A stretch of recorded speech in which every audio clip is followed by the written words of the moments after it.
इसके थीम्स की। नंबर 1 पे जो थीम आता है वो है ट्रुथ वर्सेस फेयर का। सच भी है लेकिन खौफ भी है। खौफ किसका है? रिलीजन का खौफ है, प्रेशर है। और ट्रुथ जो है वो कौन सा है? वो ट्रुथ जो उसने अपनी आंख से देखा कि सन जो है वो स्टैटिक है।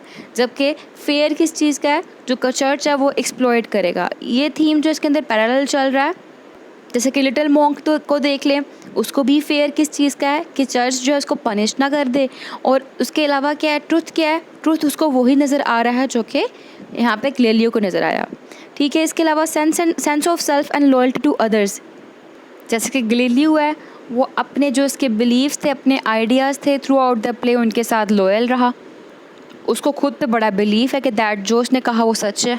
हालांकि अथॉरिटी ने उसको ये सब कुछ अबंडन करने का कह दिया, छोड़ने का कह दिया, लेकिन फिर भी ये अपने काम के साथ लॉयल ही रहा। इसने अपने काम को नहीं छोड़ा। उसमें लॉयल्टी टू अदर्स क्या है? जैसे कि एंड्रिया, वो भी गैलीलियो के साथ लॉयल रहा थ्रू आउट द स्टोरी। उसके साथ साथ हमारे पास यहाँ पे करैक्टर था सैग्रीडो का, वो भी बड़ा लॉयल रहा गैलीलियो के साथ। जितने भी गैलीलियो के पपल्स थे, जितने फॉलोअर्स थे, सबके सब इसके साथ लॉयल ही रहे। देन है रिलीजन, जो कि इम्पोर्टेंट थीम है और इम्पोर्टेंट क्वेश्चन भी है, रिलीजन वर्सेस साइंस। ठीक है, यहाँ पे देखा रिलीजन जो है वो ओप्रेस भी कर रहा था, रिलीजन जो है यहाँ पे डोमिनेंट रोल भी प्ले कर रहा था। यहाँ पे रोमन कैथोलिक चर्च दिखाया गया, रिलीजन का बहुत इंपॉर्टेंट रोल दिखाया गया, लेकिन साथ ही साथ जो गैलीलियो है उसको एंटी रिलीजियस नहीं दिखाया गया है यहाँ पे। लेकिन उसको जो साइंस है ना, साइंस ही as a source of religion दिखाया गया है। मतलब गैलीलियो का ये मानना है कि pursuit of science is a religious act. Any how, जब आप प्ले पढ़ेंगे देखेंगे कितने रिलीजियस कैरेक्टर्स आए हैं, उनका आगे से अपना रोल है। तो रिलीजन जो बड़ा इंपॉर्टेंट रोल प्ले कर रहा है यहाँ पे। और रिलीजन का यहाँ पे बिलीफ दिखाया गया है जियोसेंट्रिक, जो कि क्लैश है साइंस के साथ। ठीक है, पेरेंटहुड, यहाँ पे देखा पेरेंटहुड का बड़ा इंपॉर्टेंट थीम है। जैसे कि गैलीलियो के पास एक बेटी है वर्जीनिया, वो उससे बड़ा प्यार करता है। इस तरह मिसेस सार्टी जो है उनका एक बेटा है एंड्रिया, वो उनसे बड़ा प्यार करती है। लेकिन यहाँ पे दोनों पेरेंट्स का डिफरेंट रोल दिखाया गया। जैसा कि मिसेस सार्टी हैं वो अपने बेटे एंड्रिया को बहुत ज़्यादा वैल्यू देती हैं किसी चीज़ के मुकाबले में, जबकि जो गैलीलियो है उसके लिए जो चीज़ मैटर करती है वो ट्रूथ मैटर करता है। इवन कि इसकी ट्रूथ की बेस पे वर्जीनिया जो है उसकी इंगेजमेंट भी टूट गई थी। फिर क्लास अनरेस्ट की बात करें तो पता है जो गैलीलियो है वो अपर फैमिली से बिलोंग नहीं करता था, इतने सोर्सेज भी नहीं थे। यहाँ पर लिटिल मंक का करैक्टर है जिसकी फैमिली जो थी वो पीजेंट्स थी, वो भी इतना रिच नहीं था। मतलब यहाँ पे लोअर एंड अपर क्लास का सिस्टम दिखाया गया है। जैसे कि हमने देखा था लुडोविको, वो अपर क्लास से बिलोंग कर रहा है। तो इन शॉर्ट यहाँ पे हम लोगों को मार्क्सिस्ट एलिमेंट भी दिखते हैं।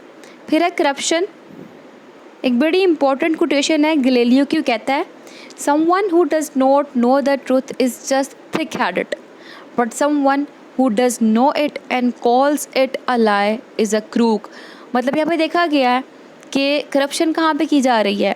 वही बात जियोसेंट्रिक की और हेलियोसेंट्रिक की, कि वो कहता है सन स्टैटिक है और लोग कहते हैं, यानी कि रिलीजन कहता है अर्थ स्टैटिक है।